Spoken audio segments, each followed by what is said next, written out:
చదువు. రోమిలకు రాసిన పత్రిక 11వ అధ్యాయము 26-27 వచనాలు మనం చదువుకున్నాం. రోమిలకు రాసిన పత్రిక 11వ అధ్యాయము 26-27 వచనాలు మనం చదువుకున్నాం. వారు ప్రవేశించినప్పుడు విమోచకుడు సియోనులో నుండి వచ్చి యాకోబులో నుండి భక్తిహీనతను తొలగించును. అందరి మాటలతో పాటండి. వారు ప్రవేశించినప్పుడు విమోచకుడు సియోనులో నుండి వచ్చి యాకోబులో నుండి భక్తిహీనతను తొలగించును. దేవుని వాక్యాన్ని కొన్ని నిమిషాల్లో మనం ధ్యానించాలి. రోమిలకు రాసిన పత్రిక 11వ అధ్యాయం 26-27 వచనాల్లో మనం చదువుతున్నాం. మొదటిగా, నువ్వెవరైనా ఏ గొప్పతనానికి సంబంధించిన వాడమైనా, నువ్వు తెల్లవాడివైనా నల్లవాడివైనా, పుట్టువాడమైనా పొడుగువాడమైనా, నువ్వు ఏ జాతి వ్యక్తిమైనప్పటికీ మొదటిగా నీవు దేవుని మందిరంలో ప్రవేశించాలి. ఎక్కడ ప్రవేశించాలి? దేవుని మందిరంలో ప్రవేశించాలి. నీకు ఎన్ని సమస్యలు ఉండని, ఎన్ని అవసరతలు ఉండని, ఎన్ని వ్యాధి రోగ బాధలు ఉండని, వాటన్నిటికీ పరిష్కారం చూపేది దేవుని సన్నిధి. ఆ పరిస్థితులు కూడా శాశ్వత పరిష్కారం చేసేది దేవుని సన్నిధి. అందుకే దేవుని సన్నిధిని గురించి బైబిల్ సాధిస్తుంది. ఒక దినం దేవుని సన్నిధిలో గడిపితే ఎన్ని దినాలతో సమానం? 1000 దినాల కంటే శ్రేష్టం. అందుకే ఈ దినానికి, ఈ పునరుద్ధానపు దినానికి అంత విలువ ప్రాధాన్యత ఇవ్వబడింది. కాబట్టి ఎవరైనా సరే మొదటగా దేవుని సన్నిధిలో ప్రవేశించాలి. నువ్వు దేవుని సన్నిధిలో ప్రవేశిస్తే వాక్యంలో రాయబడింది, విమోచకుడు సియోనులో నుండి వచ్చి యాకోబులో నుండి భక్తిహీనతను తొలగించు. స్తోత్రం చెప్పండి. మొదటగా నువ్వు దేవుని మందిరంలో ప్రవేశించాలి. మందిరానికి రావడానికి కొన్ని సందర్భాల్లో చాలా ఆటంకాలు వస్తాయి. అప్పటి వరకు ఆరోగ్యం బాగుండే, అప్పుడే ఆరోగ్యం బాగుంది. లేకపోతే ఎవరో ఏదో ఒక వ్యక్తిని తీసుకొస్తాడు దుష్టుడు. లేకపోతే ఏదో ఒక రకంగా ఈ మందిరం నుండి నేను దూరం చేయాలి, నీ పునరుత్థానపు దూరం నుండి, ఆదివారపు దినం నుండి నేను దూరం చేయాలని దుష్టుడు రకరకాల పన్నాగాలు పలుకుతాడు. ఎందుకో తెలుసా? నిన్ను విమోచించే విమోచకుడిని కలుసుకోబోతున్నావు. నీ సమస్యలకు పరిష్కారం కలగబోతా ఉంది. అందుచేత నేను సమస్యలోనే ఉంచాలని, నేను ఇట్లాగే బాధపరచాలని, ఇట్లాగే బాధించాలని దుష్టుడు ప్లాన్ చేసి నేను దేవుని సన్నిధికి దూరం చేస్తాను. ఏం చేస్తాడండి? అందరూ చెప్పాలి.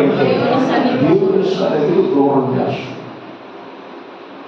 ఎన్నో ఆటంకాలు వస్తాయి. వాటన్నిటి నుంచి మనం అధిగమించాలి. వాటన్నిటిని ఏం చేయాలండి? అధిగమించాలి. ఈ లోపల ప్రతిదీ ఇంపార్టెంట్ అనిపిస్తున్నాం. ప్రాముఖ్యత లేని ఏది? అన్ని ప్రాముఖ్యం అనిపిస్తుంది. కానీ అన్నిటికంటే ప్రాముఖ్యమైనది దేవుని సన్నిధి. అందుకే వారు ప్రవేశించడం చేస్తే, నా మందిరానికి వచ్చినట్లయితే అంటున్నాడు, వారి విమోచకుడు సియోనులో నుండి వచ్చి. ఎక్కడి నుంచి వస్తాడట ఆయన? పరలోకము నుండి ఆయన వస్తాడట. నీ సమస్యను తీర్చడానికి, నీ పరిస్థితిని చక్కపరచడానికి ఆయన సియోనులో నుండి వస్తాడట. ఎవరైనా అంటే విమోచకుడు. వాక్యంలో రాయబడింది విమోచకుడు వచ్చే సామెతలో యోగు గ్రంథంలో యోగు ఏమంటున్నాడో ఒక్కసారి మనం చూస్తూ కాస్త వాక్యంలో ముందుకు రావడం. ఆ మాట చదువుకుందామా? సామెతల గ్రంథం 11వ అధ్యాయం 23వ వచనాన్ని 23వ అధ్యాయం 11వ వచనాన్ని మనం చదువుతాం. సామెతల గ్రంథం 23వ అధ్యాయము 11వ వచనం మనం చదువుకుందాం. వారి విమోచకుడు బలవంతుడు, ఆయన వారి పక్షమున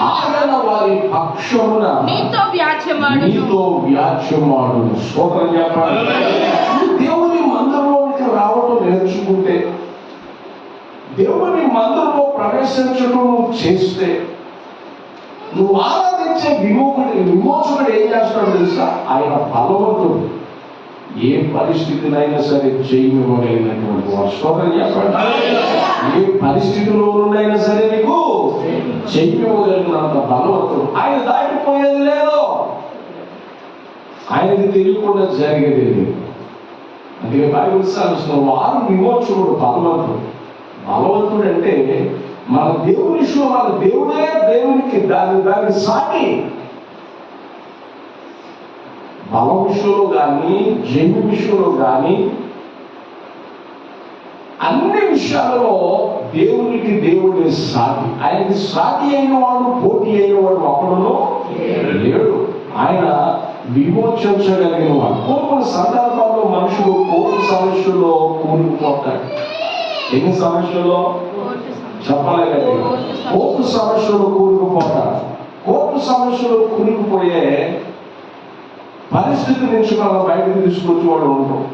ఒక ఆమె అంటుంది, అయ్యా అటుపక్క ఆయలాగిన తింటున్నాడు, ఇటు పక్క ఈలాగిన తింటున్నాడు. అయ్యా నా పరిస్థితి గమ్యానికి చేరుకోలేని దుస్థితిలో ఉందయ్యా.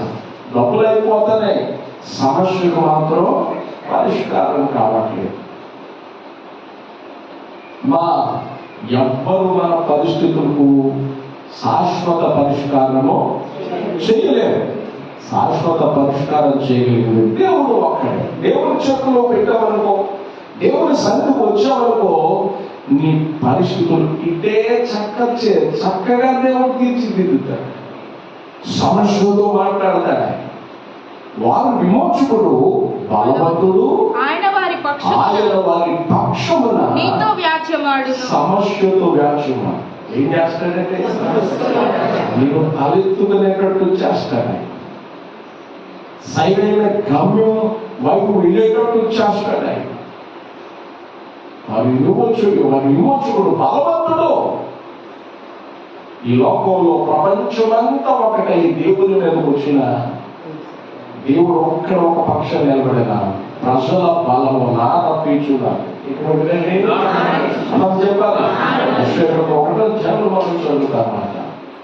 నారపీచు లాంటి వారి బలం, మనుషులు బలం ప్రపంచమంతా ఒకటే వచ్చిన దేవుని బలాన్ని ఎదుర్కోవడానికి ఎటువంటిదని మనుషుల బలం నారపీచున్నారు. దేవుడు వాక్యం సరస్సులు వారు విమోచకుడు. నువ్వు అందులో ప్రవేశిస్తే నీవు విమోచించేవాడు, నీ సమస్య నుంచి బయటకు తీసుకొచ్చేవాడు, నీవు రావులని బయటకు తీసుకురాగలిగిన విమోచకుడు ఇక్కడ ఉన్నాడు. ఆయన చేతుల్లో పడితే ఏదైనా సరే శాశ్వతంగా పరిష్కారం కావాల్సిందే, ఏదైనా సరే ఇట్టే పరిష్కారం కావాల్సిందే. అందుకే వారి విమోచకుడు బలవంతుడు. ఎటువంటి వాడండి? బైబిల్లో లేకపోతే ఆయన బలవంతుడు అయినప్పటికీ ఎవరిని తిరస్కరించగల. ఏం చేయడానికి చెప్పాలి గట్టిగా, ఎవరిని తిరస్కరించగల. అంత గొప్ప దేవుడు. రెండో మాట మనం చదువుకుంటే యోగు గ్రంథంలో యోగు ఒక మాట అంటాడు. ఆ మాట మనం చదువుకుంటే యోగు గ్రంథం 19వ అధ్యాయం 25వ వచనంలో మనం చదువుకుంటే, యోగు గ్రంథం 19వ అధ్యాయం 25వ వచనం. అయితే నా విమోచకుడు యోగు అంటున్నాడు, అయితే నా విమోచకుడు సజీవుడనియు. ఎటువంటి వాడట? సజీవుడనియు. అయితే నా విమోచకుడు సజీవుడనియు. తరువాత ఆయన భూమి మీద నిలుచుననియు నేను ఎరుగుదును. అద్భుతమైన మాట అండి. అయితే నా విమోచకుడు సజీవుడు, ఆయన యుగ యుగములు జీవించువాడు. ఆయన సంవత్సరాలకి అంతము లేదు. ఆయన ఆది అంతము లేనివాడు, మొదటివాడు, కడపటివాడు, అల్ప ఒమేగా ఆయన ఉన్నవాడు. ఆయన సంవత్సరాలకు మితి లేదట. ఏం లేదట అండి? యోగుతో దేవుడు అంటాడు, యోగో నేను భూమికి పునాది చేసినప్పుడు నువ్వు ఎక్కడ ఉన్నావు?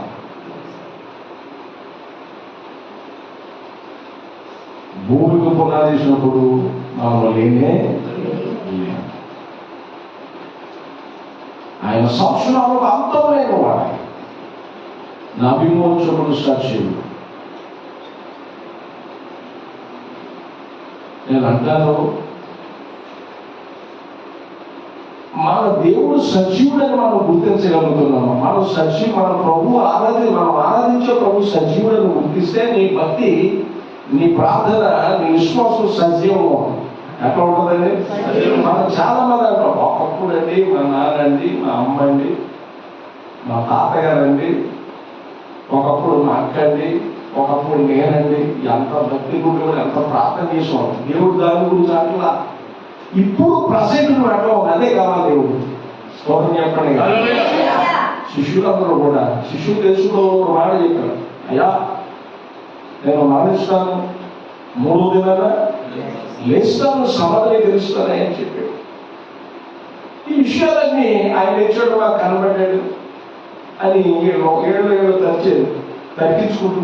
చర్చించుకుంటుంటే వీళ్ళు ఒక దోమ వచ్చాడు. ఆహా మీకు కనబడ్డా, మీరు పెట్టుకోండి, నేనైతే ఆయన గాయాలలో వేలు పెట్టి నేను చూస్తే కన్నామన్నాడు. ఎంత గొప్ప విశ్వాసం. స్తోత్రం చెప్పండి. హల్లెలూయా. మనకి ప్రూఫ్లు కావాలి. ఏం కావాలంటే ఆయన ప్రార్థన చేయమన్నాడు. అయ్యా నాకు ఇంకొక కూతురు అయ్యా అన్నాడు. చాలా సంతోషండి. మగబిడ్డ కూడా ఎదురు చూస్తున్నాడు. చాలా అవసరమైంది. సంవత్సరం క్రితం జరిగింది. నాకు దేవుడు మగబిడ్డనిస్తాడు అని చూపించమన్నాడు. ఇమ్మన్నప్పుడు దేవుడు మందరు మీ మందిరం పోతున్నాడు. ప్రూఫ్లు కావాలి. ఏం కావాలంటే పాపాలు ఎక్కువ ప్రూఫ్ కావాలి నాకు. సంవత్సరం ప్రార్థన చేసి దేవుడు కృపమట్టి మనం వస్తామయ్యానంటే కంపల్సరిగా దేవుడు మహాకృప బట్టి ఎంతో కూతురు తర్వాత కొడుకునిచ్చాడు. ముగిసిపోయాడు. చాలా సంతోషపడిపోయాడు, ఆనందపడిపోయాడు. అందరికి పాటించాడు. నన్ను కూడా పిలిచాడు, మమ్మల్ని కూడా పిలిచాడు. స్తోత్రం చెప్పండి. ఇచ్చిన తర్వాత రోజు పార్టీలు ఆయనకి. స్తోత్రం చెప్పండి గట్టిగా. ఏ పార్టీలో? రోజు మందు పార్టీలే. అయ్యా మందిరానికంటే నా భావంతా దేవుడు తెలిసినాడు. స్తోత్రం చెప్పండి గట్టిగా. ఏం బాధలు ఉన్నారా నీకు? నువ్వు అడిగింది దేవుడు ఇచ్చాడా లేదా? దేవుడు కార్యం చేశాడా లేదా? రూపంగా దేవుడు నిరూపించాడా లేదా? ఆయనేంటో తెలియజేసుకున్నాడుగా, ప్రత్యక్షపరుచుకున్నాడుగా. మందిరంగా నలుగురు కూర్చోవాలంటే సిగ్గండి. మన సినిమాలకు పోతే, భాగవతుల దగ్గరికి పోతే ఎక్కడ సిగ్గుపడాలి మనుషుడు? వీళ్ళే రకరకాల మందులు, రకరకాల తాగి రోడ్డంతా వడ్డీ తెలుసుకోవడం. అప్పుడు సిగ్గాచార్లో మనోడికి స్తోత్రం చెప్పండి గట్టిగా. అని దేవుడు వాక్యం సెలవుస్తుంది. పాపం ప్రూఫ్ అడిగాడు. పాపం ఏమడిగాడు? ఆయన గాయాల్లో వేలు కొడుతు కన్నాను. పాపం మాట విన్నాడు దేవుడు. ఆయన సజీవుడిగా వాళ్ళ మధ్యలోకి వచ్చేసి పాప నా గాయాల్లో వేలు పెట్టి నీ అనుమానం తీర్చుకుని నేనే దేవుడేను.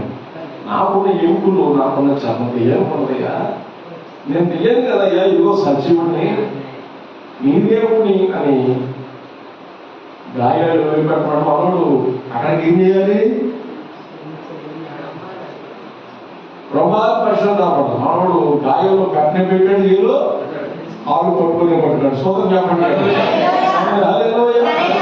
క్షమించు ప్రభా, క్షమించు నాయన.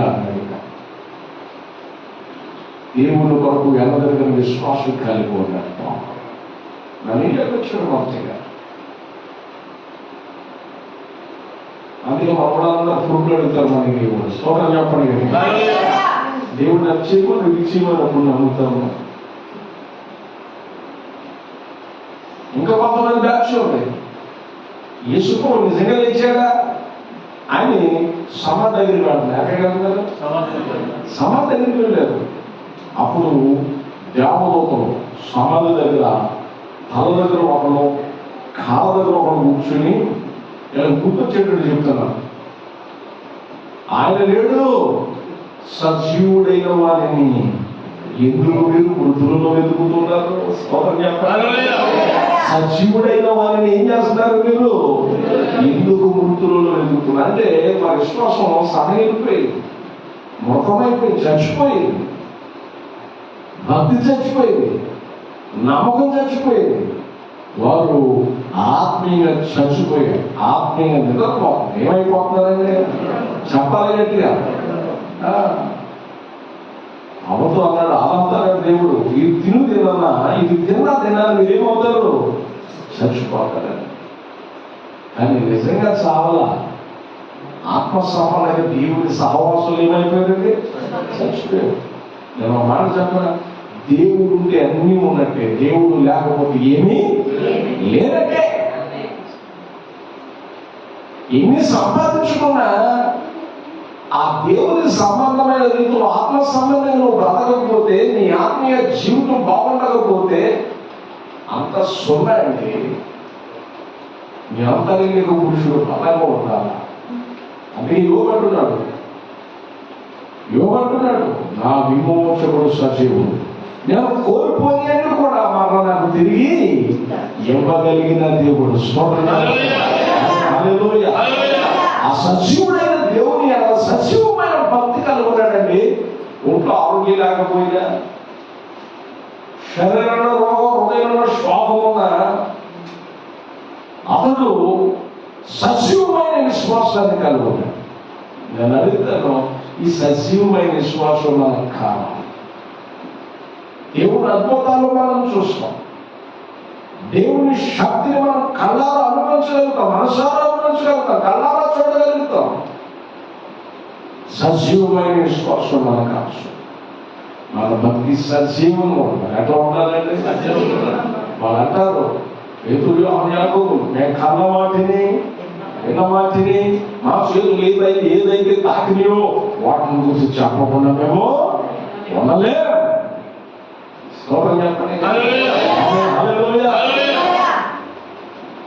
ప్రార్థించే వేళలో దేవుని సన్నిధిని తాకినప్పుడు మర్చిపోగలవా? ఆ ప్రభావం నిన్ను ఎంత బలవంతుడిగా చేస్తుందండి. ఆ తాకిడి, ఆ అనుభవం ఏదైనా దీనిలో రద్దు అనిపిస్తుంది, ఏదైనా దీనికన్నా దిగదుడుపు అనిపిస్తుంది, ఏదైనా దీనికన్నా తక్కువ అనిపిస్తుంది. ఆ మధురమైన అనుభవం మన బయటికి రాలేదు. మిత్రులు గారు, యోహాను గారు, యాకోబు గారు అంటున్నారు, వేటినైతే చూసామో, వేటినైతే విన్నామో, వేటినైతే మా మనసులో తాకాయో, పరిశుద్ధులు తాకాయో, వాటిని గురించి చెప్పకుండా మేము ఎంత గొప్ప భక్తి, విశ్వాసం. వారి అపోస్తలుల కాలంలో అన్ని ఆశ్చర్యాలు, అన్ని అద్భుతాలు, అన్ని సూచక్రియలు, అన్ని మహత్కార్యాలు జరగడానికి కారణం ఏమిటయ్యారంటే సజీవం ఉన్న వారి విశ్వాసం. యోగు కోల్పోయేది రెట్టింపు తెచ్చుకోవడానికి కారణం ఏమిటయ్యారంటే అతని విశ్వాసం సజీవం ఉంది. అట్లా ఉందండి, అలా చెప్పాలి. నేను అంటాను, విశ్వాసం సజీవం ఉందా, నిర్జీవం ఉందా? సజీవంలో నిర్జీవంలో లేదు, కానీ అయ్యా విశ్వాసం మాత్రం సతికి పట్టిందా అంటారా?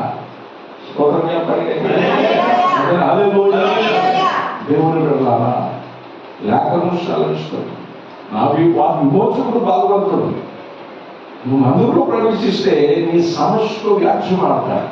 నీ సమస్యను ఆయన తీసుకుని నువ్వు సమాధానం ఇస్తావు. ఏం చేస్తాడంటే రెండవదిగా విమోచకుడు సజీవుడు కనుక ఆయన దాటి వెళ్ళిపోయేది ఏది లేదు, ఆయనకి తెలియకుండా జరిగేది ఏది లేదు. కనుక విమోచకుడు సజీవుడు ఎటువంటి వాడంటే అక్కడ చెప్పాలి గట్టిగా. అందులో నువ్వు దేవుని మందులో ప్రవేశించేప్పుడు ఎన్నో ఆటంకాలు వస్తాయి, అపొస్తలుల కార్యాలు 11వ అధ్యాయంలో మనం చదువుకుంటే ఒక అధిపతి దేవుని విశ్వాసం ఉంచాడు.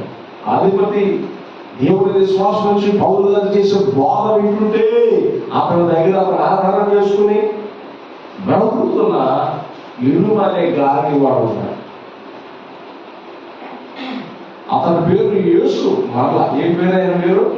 గారి వాడి పేరు ఏం పేరండి? యేసు. పేరులో యేసు ఉన్నాడు కానీ జీవితంలో యేసు లేడు. స్తోత్రం చెప్పాలి. పేరు ఏముందండి? చెప్పాలి గట్టిగా. ఒక ఆయన యేసు అని పేరు పెట్టుకున్నాడు. ఏం పేరుంది? చెప్పాలి గట్టిగా. యేసు అని పేరు పెట్టుకున్నాడు. యేసు అంటే యేసు ప్రభువుగా పేరు. యేసు అని పేరు పెట్టుకుని తాగొచ్చి సురు దగ్గర పడిపోయి సైకిల్ మీద పడుకుని చెప్పడం చెప్తున్నాడు. ఇంటికి అవుతున్నాడు.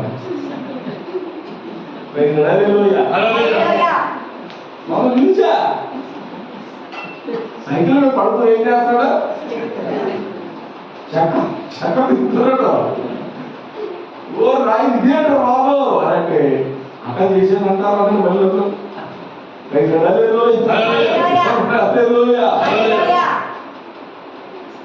ఎందుకు చేసేట్లో తాగుతున్నట్టే నా బాధలు నాకు బాధలు ఉన్నాయి. నాకు బాధలు తాగితే తీరిపోతాయా? బాధలు తాగితే పోతాయి నీకు? ఎవరికి చెడిపోతాయా? తాగబాకంటే ఆ టయానికి బీకాస్తున్నాయి అప్పుడే. దేవుని బిడ్డలారా, మీరు ఆలోచించాలి. దేవుని వాక్యం సెలవిస్తుంది. నీ త్రాగుడిని సమాధానం నువ్వు మందిరంలో ప్రవేశిస్తే నీ సమస్యకు పరిష్కారం అవుతుంది. దేవుడు పరిష్కరించగలుగుతున్నాడు. ఈ అధిపతి దేవుని సన్నిధిలో దేవుని వాక్యం ఎడగొడితే ఇరుము అనేవాడు తప్పిస్తాడు. అతను యేసు అతని పేరు, కానీ పేరులో యేసు కానీ జీవితంలో యేసు లేడు. ఈ అధిపతి ప్రభువుల విశ్వాసం ఉంచితే అతనిని విశ్వాసం నుండి తప్పించాలని ప్రభు మాటలు వినకుండా అతనిని క్షణపడుతున్నాడు. పౌలు గారికి కోపం వచ్చింది. దుర్మార్గుడా, అపవాది కుమారుడా, సమస్త నీతికి విరోధి, ఇక నీకు కళ్ళు కనపడకపోవును గాక. ప్రభు యొక్క తిన్నది మార్గాన్ని చెడగొట్టడం మానవ. ఎంతమంది జీవితాలు నాశనం చేశాడు, ఎంతమంది భక్తి నాశనం చేశాడు, ప్రభు మందిరం నుంచి వాళ్ళు ఎంతమందిని ఆటంకపరిచాడో ఎన్ని గ్రహించిన పౌలు అన్నాడు. అపవాది కుమారుడా, ఇక మీద నీకు కళ్ళు కనబడకపోవునుగా అన్నాడు. ఆ గడి నుంచి కళ్ళు కనబడుతున్నాను. గుడ్డువాడైపోయాడు. ఏమైపోయాడండి? అలా చెప్పాలి. గుడ్డువాడైపోయాడు. కనుక దేవుడు పెట్టాలా ఒకరు ప్రార్థనకు వస్తున్నప్పుడు ఆటంకపరచు. ఏం చేయదు? చెప్పాలి గట్టిగా. ఆటంకపరచుకోండి. మనం ప్రోత్సహించాలి. ఒకరోజు ఒక ఆయన దేవుని వాక్యాన్ని ప్రకటిస్తూ ఉన్నాను. ఇంత టైమా ఓటానికి వెళ్ళి అని చెప్పేసి ఇంటిలో నుంచి బయలుదేరి కారేసుకొచ్చాడు. నీ భయపడిపోతుంది. వెనకాల కూర్చున్నాడు. ఆ కూర్చున్న స్థలంలో వాక్యం చెప్తున్న ఆ ఇంట్లో 70 మంది కూడుకున్నారు. తాను బంధువులు స్నేహితులు అందరూ పిలుచుకున్నారు. చక్కగా ఉన్నారు.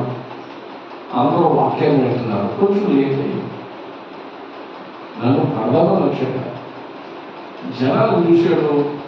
ఇంకా మాటలు జరుగుతున్న దేవుని వాక్యం ఇంకా మొదలుపెట్టాడు. కుర్చీలో కూర్చో అలాగే వెనక్కి తిరిగి చూసి కంగారు పడిపోతుంది. నన్ను కొడతాడో పాస్ గారు కొడతాడు. నన్ను కొడతాడో పాస్ గారు కొడతాడు. ఊరికే ముగ్గురు అమ్మాయికి ఆమె ముందు చూపుకోతాడు. కారేసుకొచ్చేది నాకు కూడా జారిపోయింది. సొంతం చెప్పండి.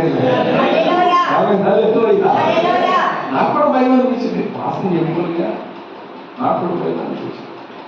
సందేవుడు వాక్యాన్ని పాటించిన తర్వాత లాస్ట్ లో నా దగ్గర కూర్చి అంటాడు, కావాలి ఆవిడవుతుందే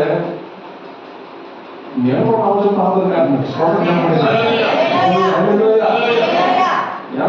ఏమా అవచ్చా అమ్మ నువ్వు రావాలని ప్రార్థన చేస్తున్నాను నేను.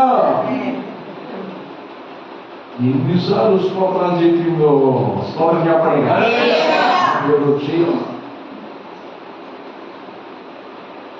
4 వారాలు వచ్చాడు. 5వ వారానికి బాప్తిస్మం తీసుకొచ్చాను అడిగాడు. అందరూ ఆ రొట్టె అదేదో తీసుకుంటున్నారుగా, అది ఎత్తి దాని ద్వారా ఉపయోగం ఏంటంటే దాని ద్వారా ఉపయోగం చెప్తాను. అమ్మ అట్లాగా ఏమన్నాడు చెప్పనా, అయితే నా కొడుకులు ఉన్నారయ్యా, కూతురు ఉన్నారయ్యా, కానీ నేను చచ్చిపోయినప్పుడే మన ప్రభుత్వం తీసుకెళ్తా చూసావా పిట్లు పెట్టి అక్కడ తీసుకెళ్దాం నాటి ఏమైనా సరిపోతుందండి. సభ్యుడు నాయుడు ఎంత సంతోషించానో దేవుడి వల్ల రక్షణ పొందా. కోపాన్ని అనిచేశాడు. కోపం నుంచి మళ్ళించి దేవుడేంటో, దేవుడి మంచితనం ఏంటో ఆయనకు అగపరిచినప్పుడు ఆయన హృదయం మార్చబడి ఎంత మంచి దేవుడు. ఇనుమ అనేవాడు, ఈ గాలిని వాడు అధిపతిని విశ్వాసం తప్పించాలనుకున్నాడు. గుడ్డివాడు అవుతుందా, గుడ్డివాడు అయిపోయాడు. ఆ కార్యం చూసి అధిపతి ప్రభువులను విశ్వాసం, బలమైన విశ్వాసం కలిగి ఉన్నాడు. స్తోత్రం చెప్పాలి. ఏ విశ్వాసం అంటే బలమైన విశ్వాసం, సజీవమైన దేవుని కార్యం.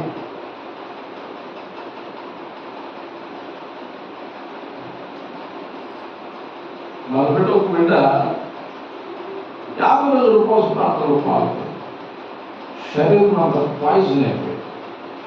అంటే శరీరం అంత బాగా పాయిజన్ అయిపోయింది. 50 రోజులు స్వస్థత పొందాలని వచ్చాను. దేవుడు బిడ్డలారా ఇంకా రిజల్ట్ రాలేదంతా అని నేను చూశాను.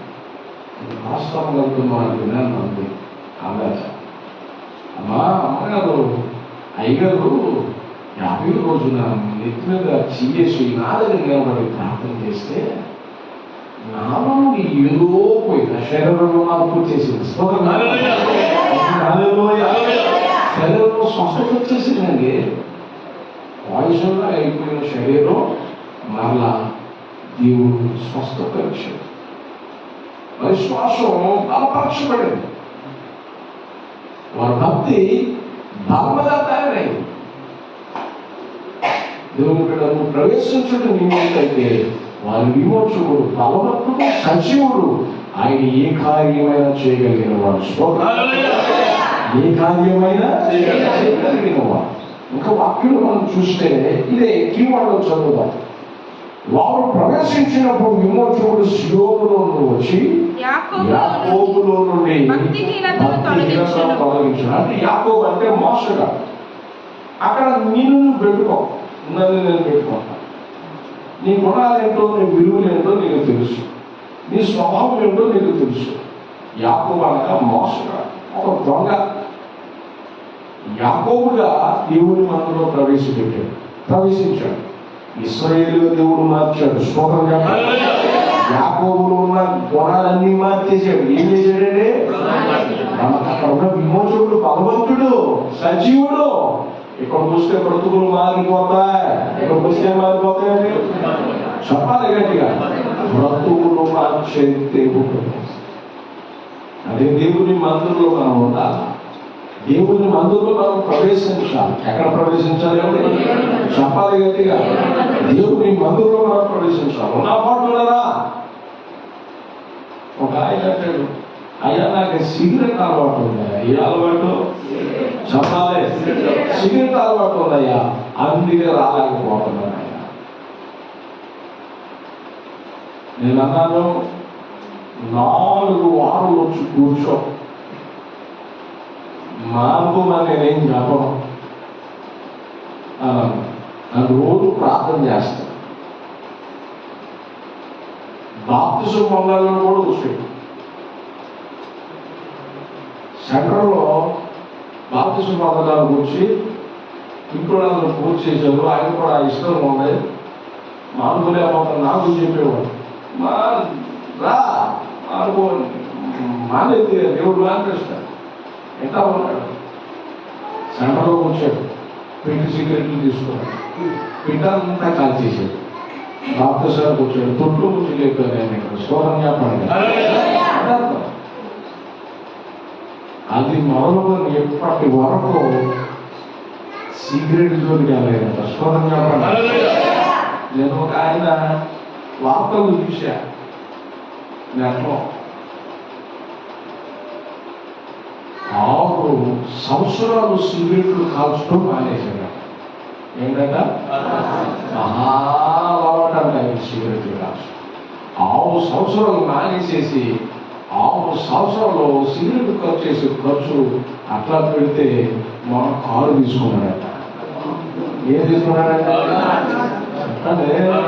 కారు తీసుకున్నాడు. నాకు ఆశ్చర్యం అనిపించింది. 6 సంవత్సరాలు సిగరెట్ పెట్టుబడి మానేస్తే అతడు ఏం చేయగలిగాడు? కారు కొనుక్కున్నాడు, అలవాటు మార్చుకున్నాడు. స్తోత్రం చెప్పండి. హల్లెలూయా. దేవుడు బిడ్డలారా, దేవుడు సన్నిధి వీళ్ళు మార్చడం ఉన్న పాటున్నా ఏ అలవాటు ఉన్నా సరే నువ్వు దేవుడి మందిలో ప్రవేశించడం నీ వంతు అయితే మార్చడం దేవుని వంతు. అన్ని జరిగిస్తే కార్యాన్ని దేవుడు జరిగిస్తాడు. నువ్వు దేవుని మందులు అడుగుపెట్టు. భూమి మీద ఎవరు నీతిమంతులు లేరు, అందరూ పాపులే, అందరూ భక్తిహీనులే. అనేక వాక్యంలో రోజు రాసిన ఇంకా ప్రేమిస్తున్నారు. భక్తిహీనులమైన మన కొరకు ఆయన ఏమైపోయాడు? చనిపోయిన దేవుడు వాక్యం సెలవిస్తున్నాడు. స్తోత్రం చెప్పండి. హల్లెలూయా. ఉన్న పాటున దేవుని వెళ్ళాలి కదా. ఈ అలవాట్లు మార్చగలిగిన వాడు, మనం ఆరాధించే విమోచకుడు, బలవంతుడు, సజీవుడు ఆయన. నీ స్వభావాన్ని మార్చేస్తాడు, నీ లక్షణాలను మారుస్తాడు, నీ క్యారెక్టర్ను మారుస్తాడు, నీ పద్ధతులను మారుస్తాడు ఆయన. నీ భక్తిహీనతలు, శక్తిహీనతలు, బలహీనతలు తీసివేయగలిగిన వాడు ఆయన. దేవుని మధ్యలో ప్రవేశించు. ఎక్కడ ప్రవేశించాలంటే అలా చెప్పాలి. దేవుని మధ్యలో ప్రవేశిస్తే నీ విలువలు మార్చేస్తాడు. ఏం చేస్తాడండి? అలా చెప్పాలి. నీ విలువలు మార్చగలిగిన వాడు ఆయన. అందుకే వాక్యంలో రాయబడింది, వారు ప్రవేశించున్నప్పుడు విమోచకుడు సియోనులో వస్తాడు. ఎక్కడి నుంచి వస్తాడండి? నువ్వు స్థిరగా నీ దగ్గరకు వచ్చేది, నువ్వు రాకుండా దేవుని దగ్గరికి వస్తాడు. యాకోబు రాసిన పత్రికలో రాయబడింది, దేవుని యొద్దకు రానప్పుడు ఆయన మీ వద్దకు వచ్చింది. స్తోత్రం చెప్పండి. ఒక ఆయన పాస్టర్ గారికి తల కాప్ చేస్తున్నాడట. కట్ చేసి కటింగ్ షాప్కి వెళ్ళాడు, కటింగ్ చేయించుకుంటాడు. కటింగ్ చేసి ఆయన అన్నాడట, పాస్టర్ గారు మీరు చెప్పే వాక్యాలు అంత అద్భుతంగా ఉన్నాయండి. అంతకుముందు వారు ఈ వాక్యం చెప్పారు, అంతకుముందు వారు ఈ వాక్యం చెప్పారు, నిన్న వారు ఈ వాక్యం చెప్పాడు అని చెప్తుంటే పాస్టర్ గారు ఆశ్చర్యపోయాడట. అక్కడ ఉన్నవాళ్ళే సరిగా ఎంతలేదు, ఎంత శ్రద్ధగా ఆలోచిస్తున్నావయ్యా, మందిరానికి రాయ్యా. ఎక్కడ రామన్నాడు? మందిరానికి రా. మందిరం అన్నారా?